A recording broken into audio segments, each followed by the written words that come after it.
What's up? This is the Objective Jerk, and I'm said jerk. How's everybody doing? Hope everybody's doing well. I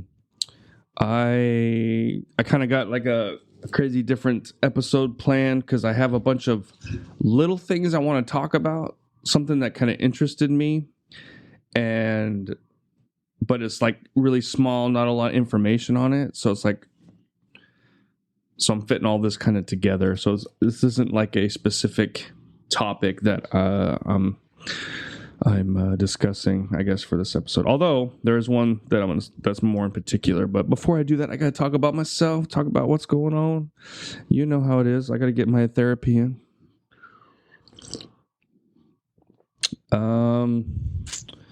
What is going on with me? Let's see. No, I'm still waiting for stuff. The truck, I replaced the starter, and I don't even think that was the problem. I mean, it's working now, it's fixed, and now my truck has a new starter. I don't have to worry about replacing a starter in it probably ever again for the most, or I don't know, at least another 15, 20 years or something. But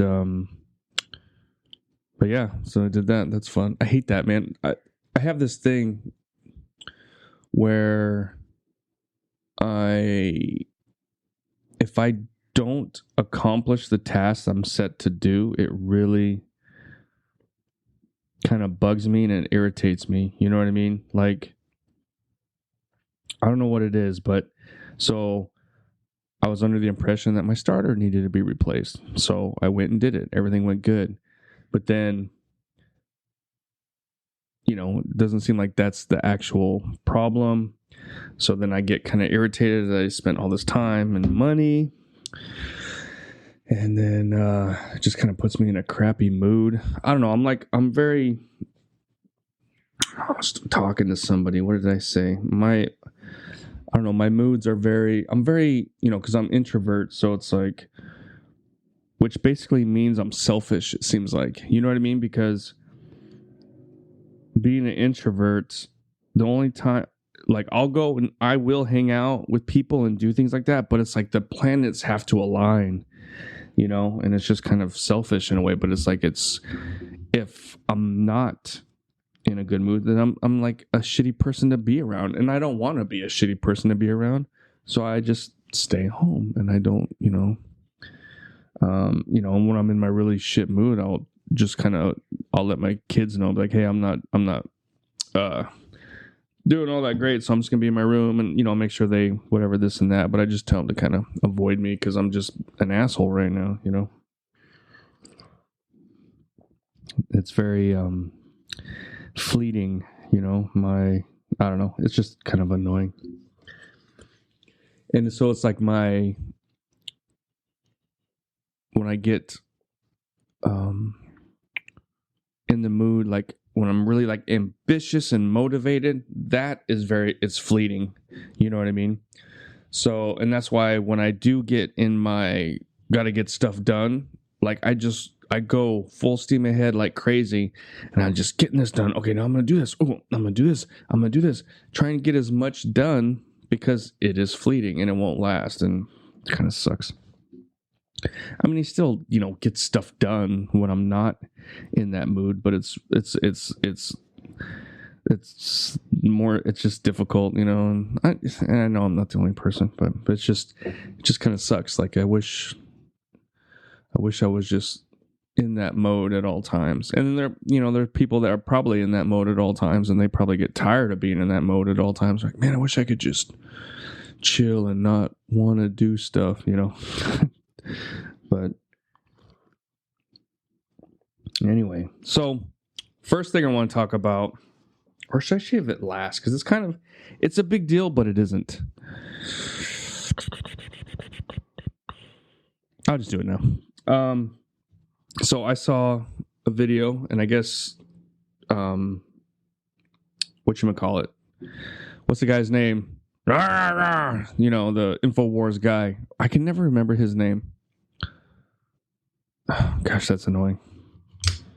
What is his name? Alex Jones. There we go. I thought of it. Anyway, so one of his staff members or whatever was caught onto this, and then I tried it, and it works. It's true. And I made a small video and I posted it on some stuff, so I'll add that to this video. But basically, if you have an iPhone, if you do the voice to text, you want to text, but you're doing something and you can't text, so you click on the little microphone button and you say whatever, and it puts it on there. And a lot of times it's crap. Like, you can tell when somebody does a message that's all text, you know what I mean? It just looks nothing. It's incoherent, basically, right? And then sometimes it'll put a word down first, but then it kind of AI like looks at everything around and fixes it. But if you get on your iPhone and you get on your voice to text and you say racist, it'll bring up Trump, capital T, Trump, first for a split second, and then fixes it to racist. And then if you keep trying it won't do it, but you have to like turn it off and on every time. So you hit the little button for the microphone to do it. You do it and you say racist, it'll say Trump, racist. And then you turn it off, turn it on, do it again, it'll do it. But if it's on and you keep doing it, it doesn't really do it. I mean, it did it for me. It was like I was messing with it and it did Trump, racist. And then I said racist, it said you. And then, again, Trump, racist. And it's like, dude, this is the kind of bullshit right here, That's subliminal messaging, That's trying to get people to and subliminal messaging, it doesn't work on everybody, but it can affect people. When you see things that you don't realize, you're like, what? Your brain sees it? But I mean, so that happens. And some people may catch it, and some people did catch it. But it's just kind of crazy. Now, do I honestly, I posted on the social stuff that I post my stuff on. I'm like, oh, Apple, Trump, subliminal messaging, brainwashing America, this kind of stuff. Do I believe that? No. I don't think they were trying to brainwash people. That was probably an added bonus, but I think it was more or less some, software engineer, whatever. They were doing an upgrade so far back, who knows when, an update, and I can hear me scratching the beer. And somebody did it more just to kind of be funny, or just to like stick it to Trump. I'm going to stick it to Trump. Ha ha ha, That's probably most likely what it was. I don't think Apple came together with the liberal retards and like, we need to figure out a way to get people to think Trump is racist, But it just kind of goes to show you how influential or detrimental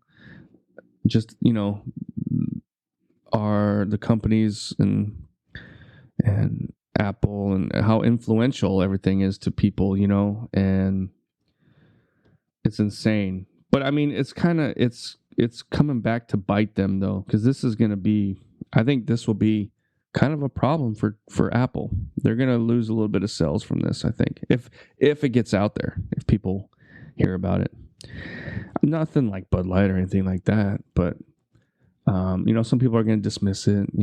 I know my TDS friends can be like, oh my gosh, this is stupid. But it's like, dude, okay, again, I don't think they're trying to brainwash everybody. Maybe it's like to test something. Maybe it's to try and whatever, but like I said, I think it was just some software engineer thinking they're funny, trying to stick it to Trump.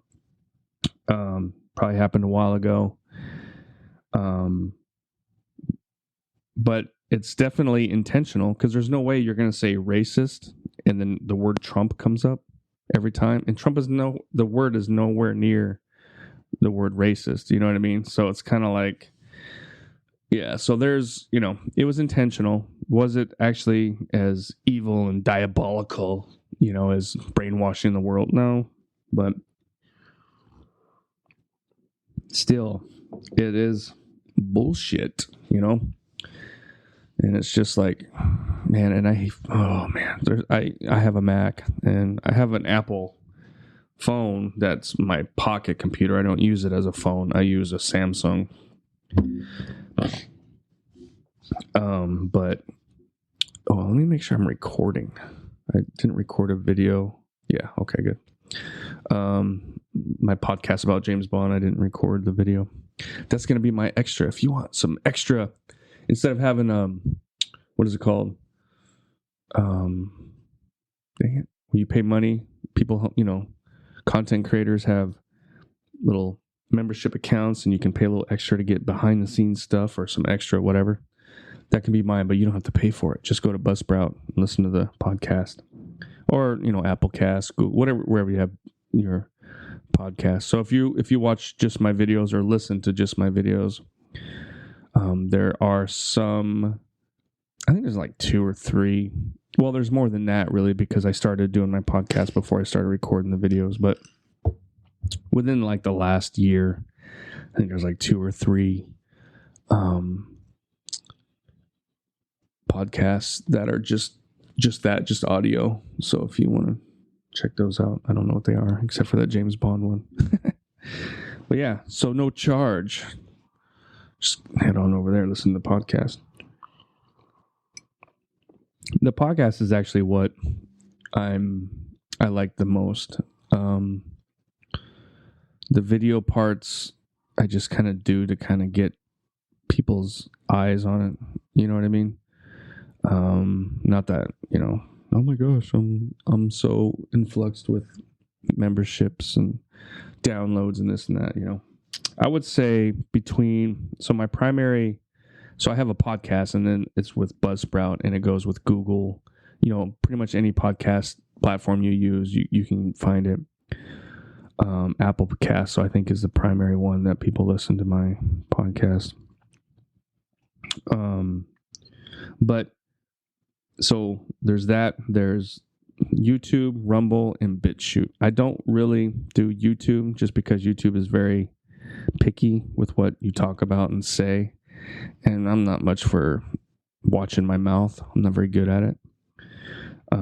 So I have podcasts that automatically upload to YouTube, but there's no video. It's just the audio with my little logo on it.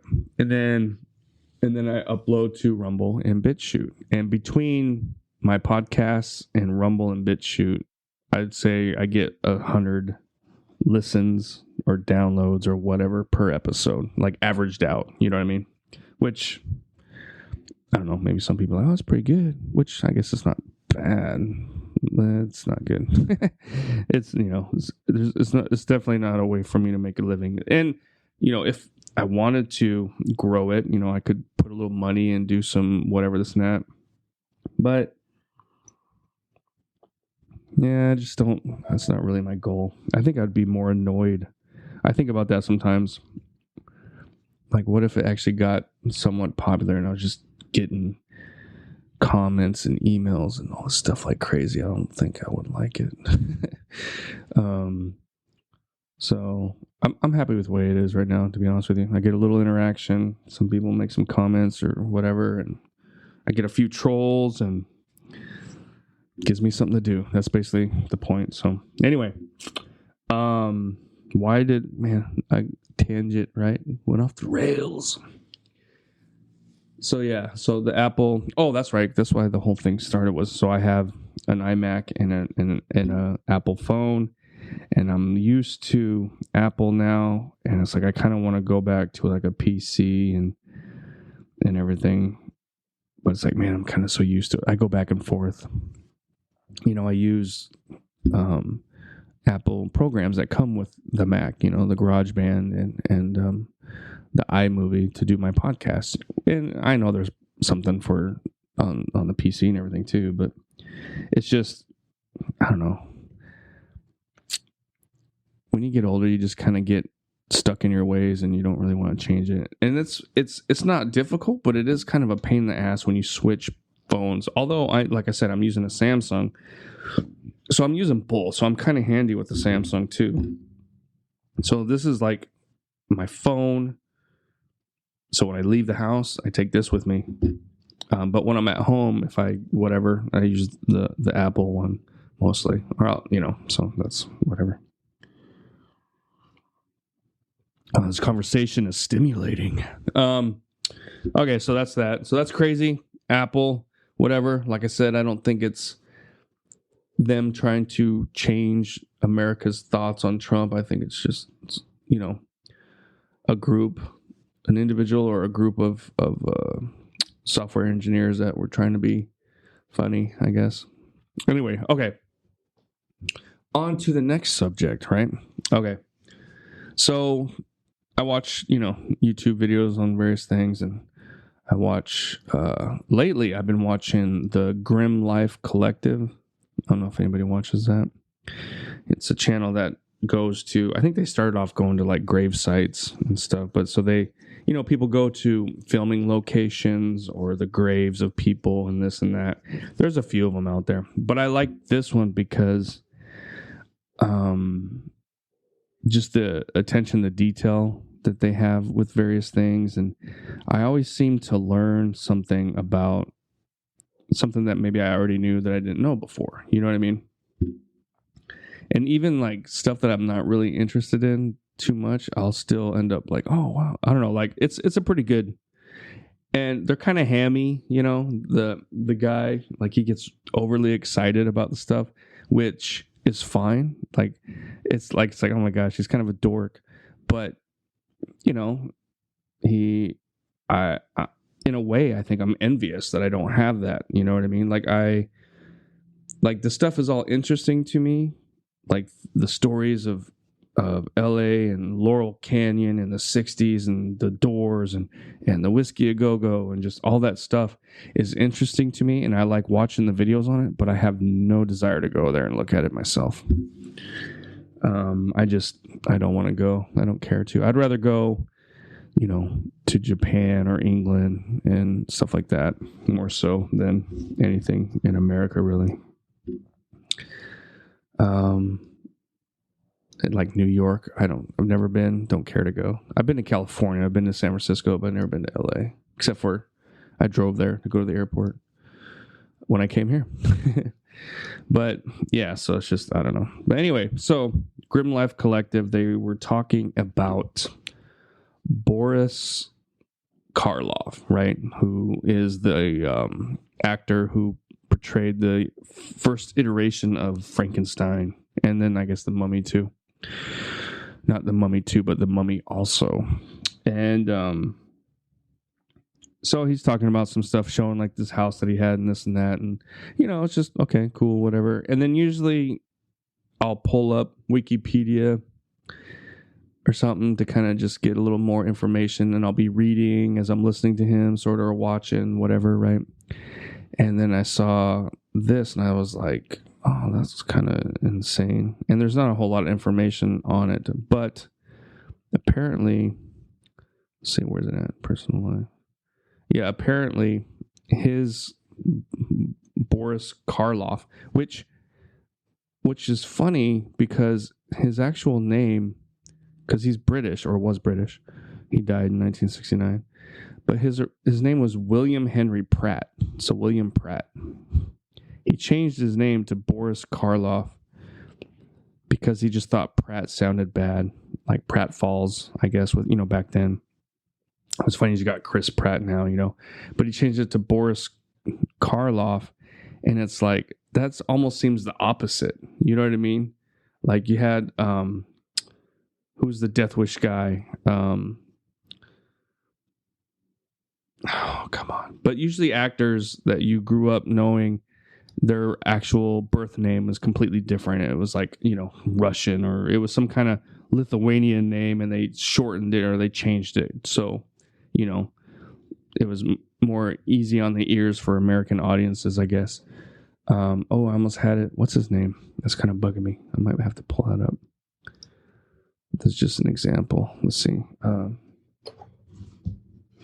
mean, there's a lot of them, but for some reason, this is the one I'm thinking of. Death Wish. Charles Bronson. So Charles Bronson is not his birth name. It's Charles Grigorovich or something. Let me see. That's, come on. Stupid Apple computer, so slow. That's the other thing, too, though, is like Mac. I need to stop So his name was Charles Dennis Buczynski, or whatever. So usually that's kind of how it is. Then you got Charles Bronson, right? But so Boris Karloff sounds like his birth name, and then he would change his name. But he just did the opposite, which I found kind of funny and interesting. But anyway, that's not what I'm talking about. He had a niece, so his brother's daughter? Well, that's what that would be if it was his niece. Let me see. Yeah, so Boris Karloff was married a bunch of times. But in 1958, Karloff's niece, Diana Bromley, was arrested and charged with murdering her 2 small children with a razor in Haslemere, England, then attempting to slash her own throat. Dang. Did they not know about the wrist back then, I guess? Dude, how are you going to slash your own throat? Oh, man. She was the daughter of Karloff's brother, Sir John Thomas Pratt. So I saw that and I was like, what? That's crazy. So then, let's see. I think it's the same information. Let me see. 44, Bromley married Diana Pratt, daughter, also a diplomat. So this was the husband, the niece of actor Boris Karloff, whose real name was Henry Pratt. 58, she killed their 2 sons in attempted suicide. She was declared insane, obvious reasons. He divorced her and later married someone else. Okay, so there's not a whole lot of information on this. So I was trying to find, so I found this and I was like, oh man, this might be one of those little true crime stories I'll talk about on my episodes, which are popular on, I forget which one. So like some things I talk about, some of my podcasts are popular on the podcast more so than, Rumble or BitChute. And then something that's not popular in the podcast is really popular on Rumble or BitChute. You know what I mean? Like, it's kind of strange, but not really popular, but for me, popular. Anyway, so I couldn't find enough information to put to have an entire episode on it. So that's why I did what I did. But here is this is like a clip, a newspaper clip from the time. I'll just read it. So Karloff niece, insane killer. Look at them trying to sell stories or sell headlines back then. I mean, it's not wrong, I guess, but anyway. All right, so in England, Diana Marion Bromley, 39, niece of actor Boris Karloff, was declared insane at a hearing today on charges that she killed her 2 sons. The court ordered her held in a mental hospital. The 2 boys, Martin, 13, and Stephen, 9, were killed when they came home from boarding school for the Christmas holidays last December 18th. Oh, it's messed up, dude. Coming home for Christmas and you get murdered by your mom. Police said Miss Bromley first drugged her young sons and tried to asphyxiate them. Failing in that, she strangled Martin and then drowned Stephen. Well, so she didn't use a razor then. So, again, Wikipedia, I sound like she, slashed their throats. That's what they made it seem like. With a razor. She tried to use a razor on herself. Not that makes this less, grotesque and devastating or anything, but anyway.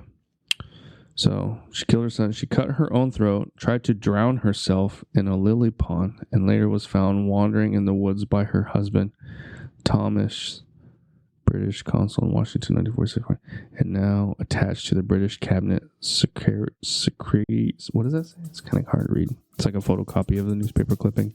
That kind of is very similar to...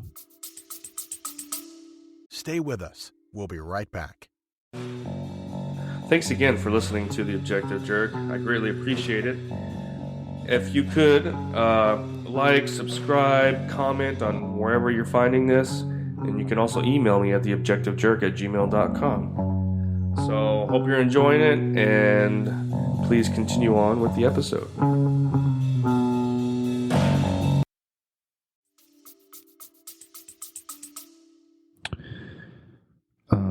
That movie with Leonardo DiCaprio where he comes home and his wife killed their kids. I wonder if that's where they got the inspiration from. What was the movie? Something Island. I want to say Mimic Island, but what is it? what is it? Shimmering Island, right? Anyway, Miss Bromley, dark and attractive. Dark, like dark hair? Was she dark skin? What was it? Or is it because she's mentally dark? Is the former Diana Martin Pratt. Her father, Sir John Pratt, is a British diplomat and a brother of the actor who dropped the family name for the stage name of Karloff, which again is weird. But that is crazy. So that's basically Shimmering Island. What is that movie? God. Hold on. I'm going to look it up real quick. I know people that listen to my podcast are probably always like answering when I'm trying to think of something. They're like, dude, it's this, you retard. Leonardo DiCaprio.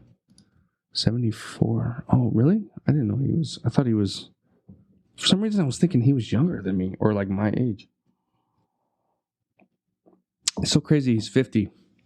It seemed like he was always trying to be older, and now he's 50. Anyway, okay. Let's see. Is it going to show it here? No. So I got to go to filmography. Has anybody ever played? You know, there's that game you can do. I forget what they call it now, but it was the Kevin Bacon thing, like how you can connect every actor to Kevin Bacon. You know, like Kevin Bacon was in a movie with so-and-so, and then so-and-so was in a movie with so-and-so, and so-and-so, and then that, you know, or something like that, right? I don't know. I might be getting it wrong, to be honest with you. But so I do that with Wikipedia sometimes. Like I'll play around, and it's like, okay, I want to get from Leonardo DiCaprio to Michael J. Fox or something, right? And for me to get there, I have to click on links of films and actors. So you click on a movie, and there's an actor there. That actor was on this, and eventually that that worked together with Michael J. Fox or something. You know what I mean? Which probably wouldn't be hard. Back to the Future, you know. And then you could go. What's his face? Doc Brown, Christopher Lloyd, and you know what I mean. Some of them are kind of easy, but yeah, a Shutter Island. What did I say? Shimmering Island. Yeah, so Shutter Island. So for those that haven't watched that, it's pretty good. But yeah, that seems like that's kind of I don't know if that was the inspiration for character and his wife. And holy crap, I've been talking 27 minutes. Man, I thought I was trying to pad the episode by taking up time. Crap, I'm not even to my last topic, which won't take long. So, all right, so that's that for that. Now on to, I think I was watching the Grim Life Collective, and they were in England, and they were showing a fence, and it had a sign that said "Warning: Anti-Climb Paint," and I was like, "What the hell is that?" So I looked it up, and I don't know. I think it's over in Europe a lot. It's pretty popular. But anyway, for those that don't know, they have a paint that helps deter people from climbing things, which I don't know. I never heard of. So anti-climb paint, also known as non-drying paint. Gosh, anti-intruder paint. Anti-vandal grease is a class of paint consisting of a thick, oily coating that is applied with a stiff brush, towel, or by hand using protective gloves.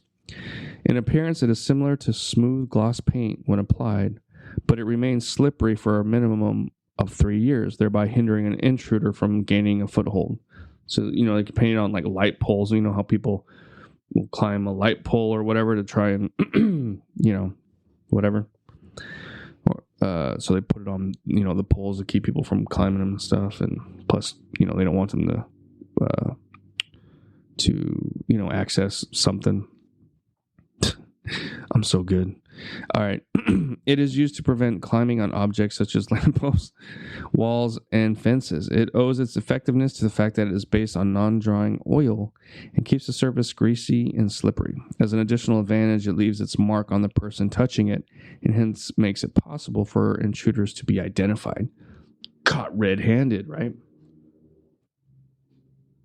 Is that where that came from? Maybe the paint used to be red back in the day. So if they were climbing something, they got the red paint on their hand, caught red-handed. Where did that start? Oh, man. I'm going to have to look that up. Anti-climb paint is often used to deter burglars seeking to enter a building by climbing up to a higher entry point, such as a window or upper floor.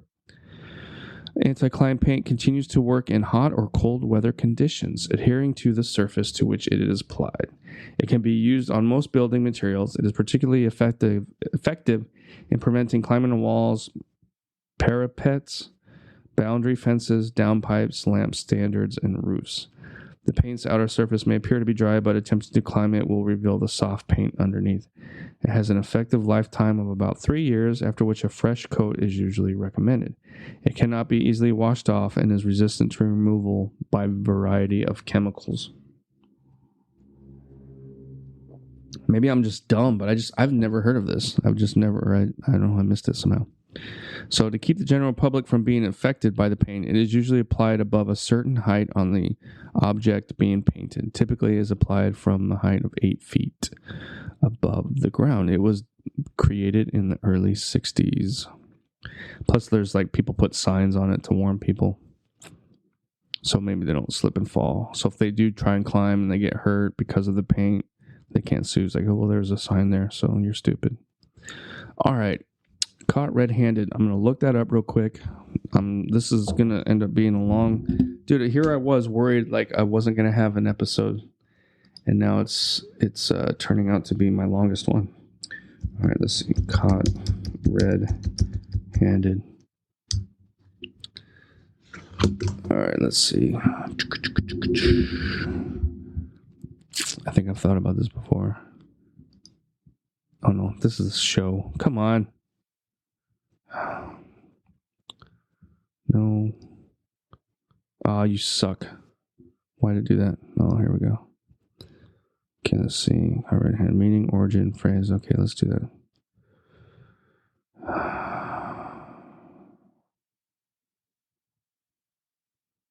Paint the town. What now? Okay, what is the meaning? The origin. Wait, to be caught red-handed is to be caught in the act of committing a misdemeanor with the evidence there for all to see. But why the red-handed? Like, what did that start? The red hand has... How long is this thing? Oh, it's not too bad. The red hand has long been a heraldic and cultural symbol of the northern Irish province of Ulster. One of the many myths as its to its origin is the tale of how, in a boat race in which the first to touch the shore of Ulster was to become the province's ruler, one contestant guaranteed his win by cutting off his hand and throwing it to the shore ahead of his rivals. The potency of the symbol remains and is used in the Ulster flag and as recently as the 1970s. Why the fuck would he cut his hand? I don't get that. Touchstone was to become the province ruler. One contestant guaranteed his win by cutting off his hand. So he cut his hand off and like threw it? Is that what he did? That's psycho. All right, red-handed doesn't have a mythical origin, however, it's a straightforward allusion to having blood on one's hands. Well, okay, yeah, that kind of makes sense, I guess, right? You know, you killed somebody, you're going to have blood on your hands, caught red-handed. That's kind of obvious, I guess. Red-handed appears in print, many, blah, blah, blah. Realist knowing. Vision is 1819, way before the no-climb paint, so... All right, yeah, that's kind of... I don't know, people are probably like, dude, you're an idiot, you know? Caught red-handed, yeah. So, like, if you just murder somebody, you're going to have bloodstains on your hands. So that probably is where that came from. That makes sense. All right, anyway, that's it. This was a mess of an episode, but I had fun. So let me know what you think. Thanks for listening. Thanks for hanging out. Appreciate your time. If you want to make a comment, please do, or you can email me at theobjectivejerk@gmail.com. All right.